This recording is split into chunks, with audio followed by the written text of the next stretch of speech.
Hello everyone, আসসালামু আলাইকুম। সবাইকে নতুন ভিডিওতে ওয়েলকাম করছি। আমি তুষার। সবাই কেমন আছেন? আমরা আলহামদুলিল্লাহ, আল্লাহ যেমন রেখেছেন আল্লাহর কাছে শুকরিয়া। তো আজকের ভিডিওটা আমি শুরু করলাম সকালের নাস্তার সময় থেকে। আর এই যে দেখেন না, আমি তো এখানে 5G স্পিডে রুটিগুলো বেলে নিচ্ছিলাম। আর এই যে দেখেন আমার চুলার উপরে কত সুন্দর মিষ্টি রোদ এসে পড়েছে। আমার রান্নাঘরটা হচ্ছে দক্ষিণমুখী, এর জন্য এখানে খুব সুন্দর রোদ পড়ে। যদিও বাংলাদেশে এখনো সেই শীতটা আসে নাই, তবে শীতের একটা মিষ্টি মিষ্টি গন্ধ কিন্তু ছড়িয়ে পড়েছে। আর এই তো এখানে আমি ডিম ভাজি করে নিচ্ছিলাম সবার জন্য। আমি কিন্তু এখানে 2 ব্যাচে ডিম ভাজি করেছি।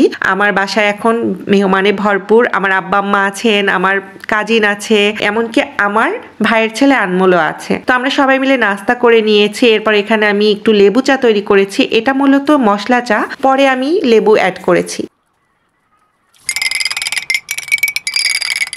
আর এইদিকে দেখেন আমি 2 বালতি কাপড় ভর্তি নিয়ে এলাম ছাদে। আর এখানে যা দেখতে পাচ্ছেন এগুলো সবগুলোই ছিল আমার বাসার পর্দা। আর এগুলো আমি অফ ক্যামেরায় ভিজিয়েছিলাম এবং আমার কাজিন লিবু ভাইয়া নিজের হাতে সবগুলো ধুয়ে ক্লিন করে দিয়েছে। আমি জাস্ট মেলে দিয়েছি। এবার আমার ভাইয়া কিন্তু আমার বাসায় এসে এই ধরনের ক্লিনিং এর কাজগুলো আমাকে করে অনেক অনেক বেশি সাহায্য করেছে। যদিও আমি চাচ্ছিলাম না, আসলে এই পুরো অক্টোবর মাস জুড়ে তো আমি অনেক বেশি অসুস্থ ছিলাম। এর জন্য ঘর বাড়ি কাপড় চোপড় মানে সবকিছু একটু বেশি নোংরা হয়ে গিয়েছিল। আর এগুলো দেখে আমার ভাই আমাকে অনেক অনেক বেশি সাহায্য করেছে। তো এরপর আমি আবার রান্নাঘরে চলে আসলাম। আর এখানে যে শাকসবজিগুলো দেখতে পাচ্ছেন এগুলো কুটে বেছে ধুয়ে দিয়েছে আমার আম্মা। আমি জাস্ট রান্না করে নিচ্ছিলাম। তো প্রথমে আমি ওখানে হচ্ছে কলমি শাক ভাজি করেছি, এরপর করলা ভাজি। আর এইদিকে হচ্ছে গুলশা মাছগুলো একটু হালকা হলুদ গুঁড়া, মরিচ গুঁড়া আর লবণ দিয়ে ভেজে নিচ্ছিলাম। কারণ আমার বাবার বাড়ির এলাকার মানুষজন আবার কষানো মাছটা খেতে খুব একটা পছন্দ করে না, বিশেষ করে আমার আব্বা। আমার আব্বাকে কিন্তু এভাবে একটু হালকা ভেজে তারপর হচ্ছে রান্না করেন, ভুনা করেন, যাই করেন সেভাবে দিলে তিনি খান। আর এগুলো হচ্ছে ভেইদি মাছ বা ভেদুরি মাছ,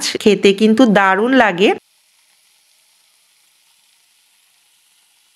আর এই তো বলতে বলতে রান্নাগুলো হয়ে গেছে। তবে আমি অন্য রান্নাগুলো করেছি বা মাছগুলো ভেজে দিয়েছি, কিন্তু এই যে মাছে মশলা দিয়ে যে রান্নাটা, এটা আমার আম্মা করেছিলেন। কারণ আমার আম্মার হাতের রান্না এত মজা যে কি বলবো। সব সন্তানদেরই দেখবেন তার নিজের মায়ের হাতের রান্না খেতে বেশি ভালো লাগে। আর আমি তো আমার বাবা মার কাছ থেকে অনেক বেশি দূরে থাকি, চাইলেও আমার আম্মার হাতের রান্না খেতে পারি না, বা আমার নিজের হাতেও তাদেরকে একটা জিনিস করে খাওয়াতে পারি না। তো এই তো আমার মা কত মজা করে রান্না করেছিলেন এবং আমরা সবাই মিলে খেয়েছিলাম। আর এটা হচ্ছে সন্ধ্যার পরে, মাগরিবের নামাজের পরে। আমি কিন্তু বিকেল বেলায় একটু বুট ভেজে রেখেছিলাম, আর সালাদগুলো আমি পরে কেটেছি, আর পেঁয়াজুটাও আমি সন্ধ্যার পরে ভেজেছি। আমার আব্বা কিন্তু আমার হাতের এই মুচমুচে পেঁয়াজু খেতে অনেক বেশি পছন্দ করেন, আমি তো সেটা জানি। তো এর জন্য আমি এখানে এগুলোই নাস্তা হিসেবে রেখেছিলাম, কারণ মুড়ি মাখা আমার বাসার সবাই পছন্দ করে। আর এটা হচ্ছে সন্ধ্যার বেশ খানিকক্ষণ পরে। আমার যে কাজিন লিবু ভাইয়া দেখেন না, নিজের হাতে আবার পর্দাগুলো টানিয়েও দিচ্ছিল। আমার আম্মা বারবার বলছিলেন যে পর্দাগুলো একটু আয়রন করা দরকার ছিল, কিন্তু আমি বলছিলাম যে থাক, এখন আর আয়রন করতে হবে না, জাস্ট টাঙিয়ে নিলেই হবে। তো এই যে দেখেন না, আমি তো ক্যামেরায় ছিলাম আর আমার ভাইয়া এই কাজগুলো করে আমাকে অনেক অনেক বেশি সাহায্য করছিলেন। আসলে ভাই তো ভাই, তাই না? বোনের প্রতি ভাইয়ের একটা অন্যরকম ভালোবাসা।